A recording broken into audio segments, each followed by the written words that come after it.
Jamaica to host an extra 10 million visitors each year.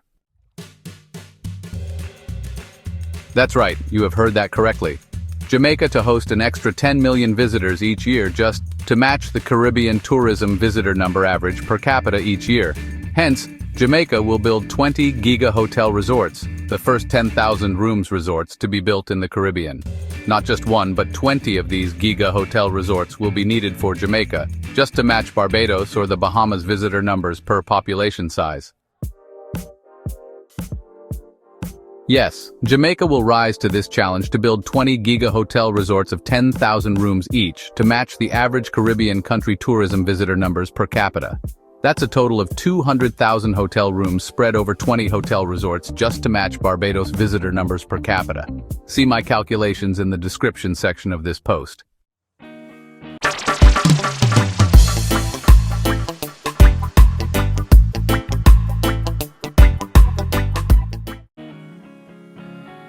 To optimize land use and address restrictions, careful planning and sustainable development strategies will be crucial. Jamaica's unique landscape offers both challenges and opportunities for creating these expansive resorts.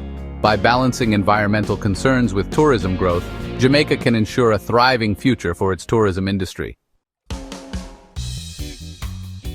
It is time for Jamaica to make better use of its beaches when it comes to the tourism industry. Instead of having just one hotel brand on 500 acres of beachland, 10 hotel brands could be on that same amount of beachland. A 1,000 rooms hotel does not need more than 50 acres of beachland. Some Caribbean countries have a 1,000 rooms hotel on just 25 acres of beachland.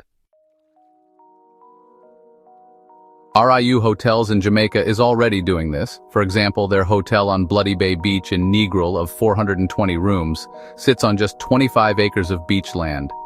I stayed at that hotel in 2024, and I was saying to myself that this same amount of beach space could easily accommodate 1,000 rooms. I stayed at another RIU hotel in Montego Bay over a decade ago, and it was the same thing. They don't underuse beachland.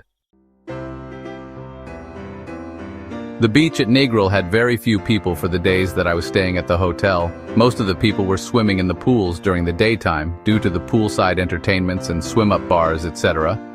All that hotel needed to have 1,000 rooms instead of 420 rooms was to make the hotels 10 floors high instead of 4 floors. Overcoming obstacles and exploring new opportunities is crucial for growth. However, I understand that the Negril Chamber of Commerce has restrictions on how high hotels can be built. For example, Negril has policies against hotels being higher than the trees around them. However, while Negril can pick and choose what they want, since they have the famous 7 Miles Beach.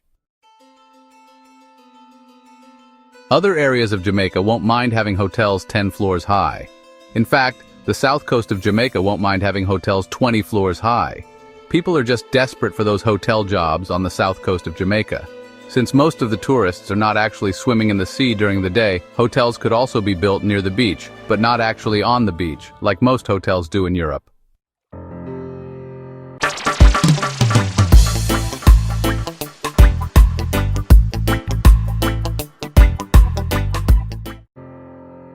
Hence, for Jamaica to accommodate 200 hotels of 1,000 rooms each, we should not need to try and locate 200 beaches to put those hotels on.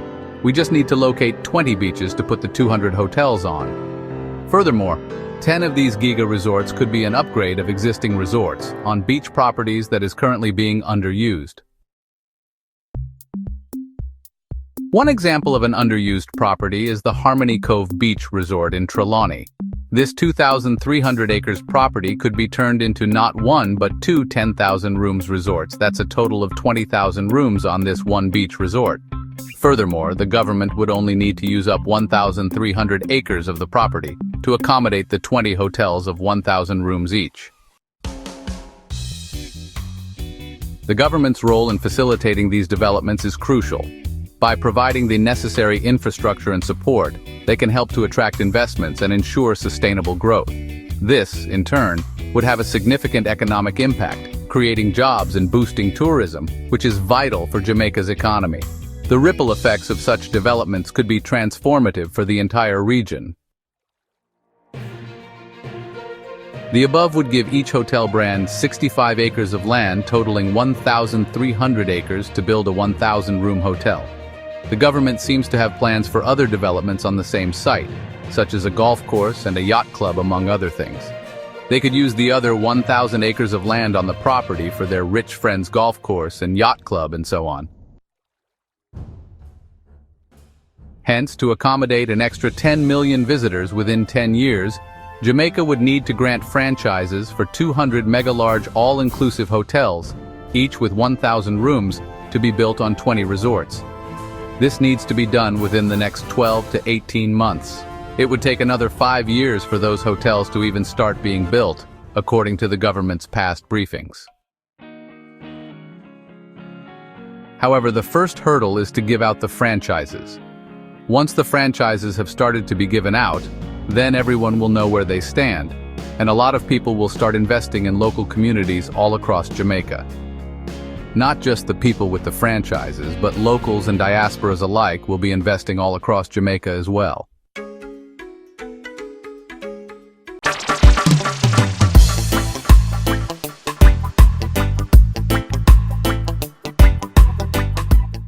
The 20 Giga-Hotel resort, accommodating 10 million visitors, will only match the Caribbean average as it is today, 2025. The catch is that locals and diasporas will now start to build small family-run hotels, guest houses, and Airbnb lodgings all across Jamaica to match Caribbean growth. Diasporas and locals alike will also be building their private houses all across Jamaica as well. Infrastructure and comparative analysis. This will be made feasible and attractive because of the highways that the government will be building across Jamaica, linking towns and villages together. These roads are needed for the visitors to travel around Jamaica, hence the roads are a part of the massive tourism expansion program. There is no way that a country like Barbados, with one of the highest literacy rates in the world, should have more tourism workers than Jamaica. Barbados citizens are also 3 times richer than Jamaica per capita. Hence, it should be Jamaica that has the capacity to absorb tourism workers, not Barbados. There are other Caribbean countries like the Bahamas, which is even richer than Barbados and have more tourism workers than Barbados per capita of their population. That is why the Bahamas is 5 times richer than Jamaica. They have maximized their tourism industry, while Jamaica is lagging behind both Barbados and the Bahamas in visitor numbers per capita. See the statistics in the description section of this post. As we wrap up, let's take a moment to reflect on the incredible potential that lies ahead for Jamaican tourism. The vision is clear, and the path is set. We're on the brink of something truly transformative. Thank you for watching the first episode of my new series titled Jamaica Needs 20 Giga-Hotels Resorts to Match the Average Caribbean Tourism Visitor Numbers per Capita. Imagine 10 mega hotels, each with 1,000 rooms, to be built on each resort. That's a total of 200 new hotels to be built in Jamaica. Exciting, isn't it?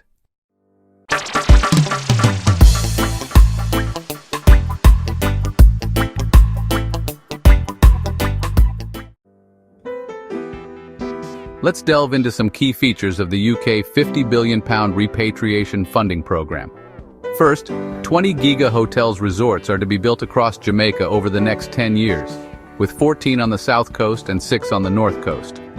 This initiative will provide 300,000 permanent full-time jobs for low-skilled citizens in rural parishes across Jamaica, earning an extra $10 billion each year for the country.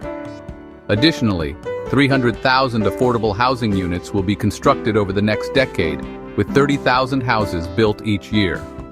Franchises for the first 100 large, all-inclusive hotels will be granted to foreign direct investment over the next 1 to 5 years from 2025 to 2029. Each hotel will cost approximately £200 million to build, totaling £40 billion, all funded by the FDI's repatriation money coming back to Jamaica. A national living wage will be established, raising the current minimum wage by 15% each year, reaching $30,000 Jamaican dollars per week by 2030, payable to all hotel workers on minimum wage. Furthermore, Jamaican agriculture needs to grow by 20% every year for the next decade and beyond. This is crucial for creating stability as the tourism industry grows by 20% annually over the next 10 years. Please click on the subscribe button, share this video in your WhatsApp groups, and send it to all your friends. We're on a mission to show how the tourism industry can transform lives in Jamaica. We'd love to hear your thoughts about this video, so please leave your comments below and keep them respectful. God bless you, God bless the Jamaican Parliament, and God bless Jamaica. Until my next video, peace. This is part 1 of my new series, so be on the lookout for part 2.